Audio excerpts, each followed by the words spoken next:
24 breaking. മുഖ്യമന്ത്രി പ്രഖ്യാപനം വൈകുന്നതിനിടെ കേരളത്തിൽ AICCയുടെ രഹസ്യ നിരീക്ഷകർ 3 രഹസ്യ നിരീക്ഷകർ സംസ്ഥാനത്തുണ്ട്. പൊതുവികാരം വിലയിരുത്തി ഹൈക്കമാൻഡിന് റിപ്പോർട്ട് നൽകുന്നതിനാണ് ഇത്. അലക്സ് മുഹമ്മദ് തിരുവനന്തപുരത്ത് നിന്നും വിവരങ്ങളുമായുണ്ട്. അലക്സ്, രഹസ്യ നിരീക്ഷകർ ഇനിയിപ്പോൾ 3 പേർ കേരളത്തിലെത്തിയിരിക്കുകയാണ്. പൊതുവികാരം മനസ്സിലാക്കാൻ.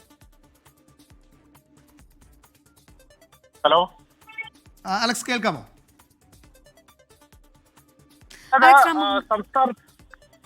പറഞ്ഞോളൂ.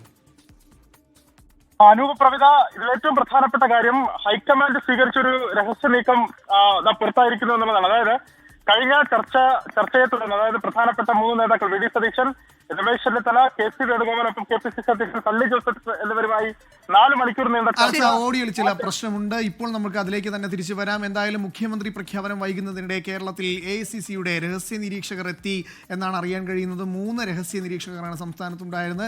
2 നിരീക്ഷകർ കേരളത്തിൽ വന്നിരുന്നു. നേതാക്കളെയൊക്കെ കാണുന്നു, MLA-മാരെ വ്യക്തിപരമായി തന്നെ പേഴ്സണലി കണ്ട് സംസാരിക്കുന്നു. എല്ലാവരെയും ഘടകകക്ഷികളെ കാണുന്നു. എല്ലാവരെയും കണ്ട് ആ റിപ്പോർട്ടുമായി ഹൈക്കമാൻഡിന്റെ മുന്നിൽ പോകുന്നു. പക്ഷേ അത് 1 ദിവസമായി, 2 ദിവസമായി, 3 ദിവസമായി. മാത്രമല്ല, എനിക്ക് തോന്നുന്നു അനൂപ്, കഴിഞ്ഞ ദിവസങ്ങളിലൊക്കെ കേരളത്തിൽ നടന്ന ചില സംഭവ വികാസങ്ങളുണ്ടല്ലോ. പ്രത്യേകിച്ച് വി ഡി സതീശന് വേണ്ടി വലിയ രീതിയിൽ വൈകാരികമായിട്ടുള്ള പ്രകടനം പ്രവർത്തകരുടെ ഭാഗത്തുനിന്ന് ഉണ്ടാകുന്നുണ്ട്. ഒപ്പം തന്നെ അതേപോലെ തന്നെ KC വേണുഗോപാലിന്റെ ഫ്ലക്സുകൾ വരുന്നു, രമേശ് ചെന്നിത്തലയ്ക്കായ ഫ്ലക്സുകൾ ഉയർന്നു. അപ്പോൾ ഈ സാഹചര്യം ഒക്കെ കൂടി കണക്കിലെടുത്തുകൊണ്ടായിരിക്കാം ഒരുപക്ഷേ AICCയുടെ തീരുമാനം അല്ലെങ്കിൽ ഹൈക്കമാൻഡിന്റെ തീരുമാനം ഉണ്ടാവുക എന്നുള്ള കാര്യത്തിൽ യാതൊരു തർക്കവുമില്ല. അതുകൂടി സൂചിപ്പിക്കുന്ന ഒരു വാർത്തയാണിതെന്നാണ് മനസ്സിലാക്കുന്നത്. അലക്സ് മുഹമ്മദ് ചേരുന്നുവെന്ന് വിശ്വസിക്കുന്നു. അലക്സ്, കേൾക്കാമോ? അലക്സ്, കേൾക്കാമെങ്കിൽ ആ പൊതുവികാരം വിലയിരുത്തി റിപ്പോർട്ട് നൽകാൻ കൂടിയാണ് രഹസ്യ നിരീക്ഷകർ ഇപ്പോൾ കേരളത്തിൽ തുടരുന്നത്. അവർ എന്തൊക്കെ കാര്യങ്ങളായിരിക്കും AICCക്ക് വിവരങ്ങളായി നൽകുക? ഈ കാര്യങ്ങളൊക്കെ പരിഗണിച്ചുകൊണ്ടാകുമോ ഇത്തരത്തിലൊരു മുഖ്യമന്ത്രി തീരുമാനത്തിലേക്ക് എത്തുക?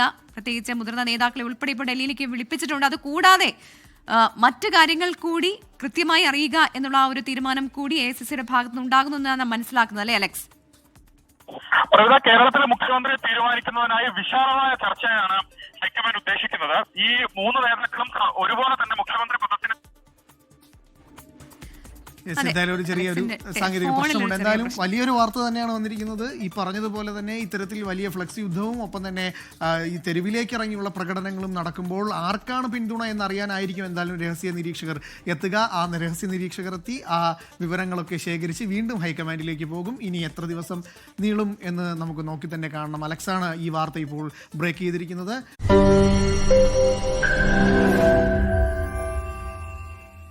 ലോകത്തെവിടെയായാലും ഏത് സമയത്തും 24 വാർത്തകളും ഓഗ്മെന്റഡ് റിയാലിറ്റി പാക്കേജുകളും എക്സ്പ്ലെയിനറുകളും വിശദമായി കാണാൻ ഞങ്ങളുടെ YouTube ചാനൽ നിങ്ങൾക്ക് സബ്സ്ക്രൈബ് ചെയ്യാം.